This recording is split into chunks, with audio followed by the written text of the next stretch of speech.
রওনা দিয়ে দিছি বাড়ি যাওয়ার পথে। ট্রেনও তো চড়িছি, এলাহাবাদ যাচ্ছি। তো শর্ট শর্ট করে কিছু ভিডিও নিয়ে আনতেছি, ওই কিনাই তোমার লগে শেয়ার করছো, আর কিছু না।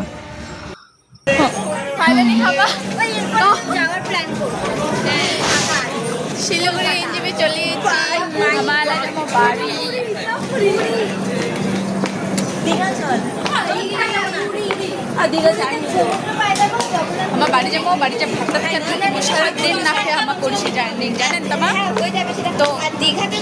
অনেকক্ষণ দাঁড়াবার পরে টোটো আসছে ভাই। অবশেষে আমার টোটো চলে এসেছে, হামালা ডাইরেক্ট যাবো বাড়ি। বাই বাই গাই, বাই বাই। সেরা ওই সামনে বস। অবশেষে বাড়ির রাস্তা চলে এসেছি, আর বাড়ির সামনেতে চলে এসেছি কাছাকাছি। তো আজকের জন্য এখানে দেখা হবে নতুন কিছু ভিডিও নিয়ে। তো টাটা, সবাই ভালো থাকবেন। দেখা হচ্ছে বাড়ি জিয়া, অন্ধকার রাস্তা। আরে দেখিস টাটা, দেখা হচ্ছে বাড়ি জিয়া।